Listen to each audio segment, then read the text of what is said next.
جنید بغدادي رحمت الله تعالی علیه فرمایي وایي ما ته توحید یوې زنانې راوښو د توحید سبق د الله د وحدانیت سبق د یوې زنانې راکړي چې یو چا به پوښتنه ځینې وکړه چې قربان صاحبه لوی استاذه زموږ پیره زموږ شیخه زموږ مرشده څنګه یوې زنانې ته د توحید درس درکړي توحید یې درته وښو ده به ورته ویل ول یو زنانه راله او ما ته ویل چې زموږ استاذ او زموږ عالمه ما ته دا فتوا ولیکه چې زما د خاوند لپاره بله ښځه جایز نه ده وایي ما ورته ویل خور دا ته څه وایه قرآن او د اسلام مقدس او سپېڅلي دین خو یو سړي ته په جایز لاره چې هغه یې حق ور ادا کولی سي پلانه شرایط یې ورته یوځای کولی سره شرایط ادا کولی سي هغو ته د څلورو اجازه شته ته خو یوه ښه که ستا یو خاوند یوه بله ښځه کوي نو څه خبره ده وایي دې راباندې راغبار وکړله چې استاذ که چېرته زه دا خپل څادر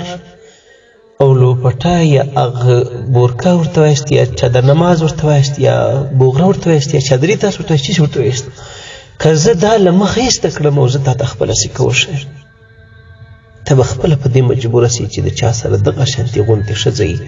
هغو له د بلې ښځې ضرورت نشته او ما هېڅ یوه خبره د ده دا نه ده غورځولې بیبان ته څه چې ده ویلي دي هغه مې ورسره منلي دي په جایز لارې او ورسره منمې نه خو دې خبرې ته نه تیارېږم چې دی دې بله وکړي وایي ما خو د دې مسله خپله ور حل کړه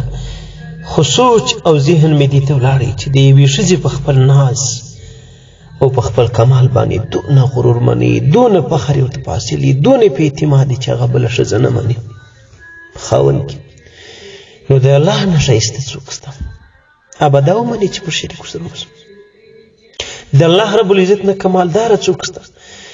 داسې کم ذات شته چې هر څه یې په وسه پرهي او هېڅ یوه غوښتنه بنده ستا د ابس نه شي که ته دعا وکړې امام الانبیا فرمایي که ته د الله نه غوښتنه وکړې امام الانبیا فرمایي یو په درې کې به خامخا کېږي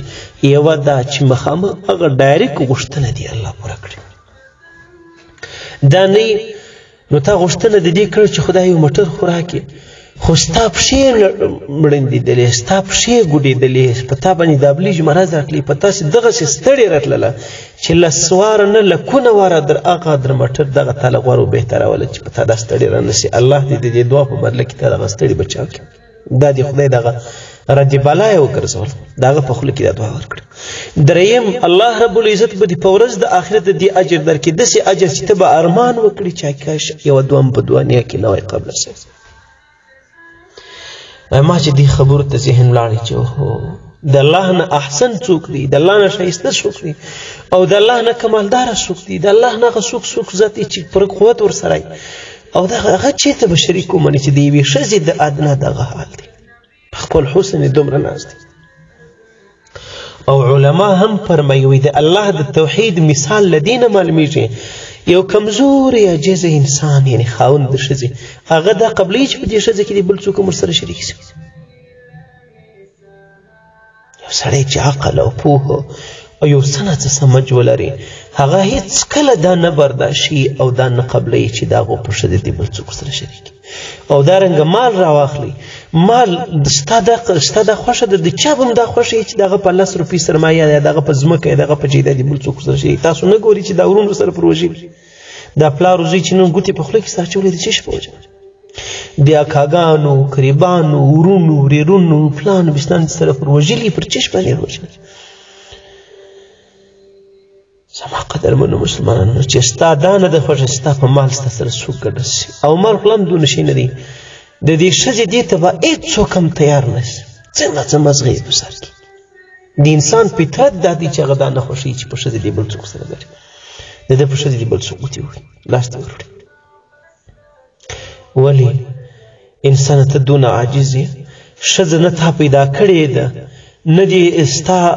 نه ته پالي نه ته هېڅ شی ستا په وس قدرت کې نشته ته به په خپل ځم سیاجنې نو الله رب العزت انسانه چې ستا مالک هم دی ستا خالق هم دی ته د هغه بنده هم یې ته د هغه مځکه هم هغه درته پیدا کړې ده ستا کور هم هغه درکړی دی هر څه دغه دی هغه پیدا کړی هغه راستولی ورته به د هغه خواته ځې هغه دا چېرته مني دا چېرته به دا شي چې ته د بل چا ته سر ټیټ کړې ته د بل چا د راضي او د ناراضیتوب خیال وساتې دا در ټولو لوی حق د الله رب العزت در باندې دا یوازینۍ مرتبه چې ته د هغه د خوشحالۍ او د خوابدۍ خیال وساتې هغه الله رب العزت بس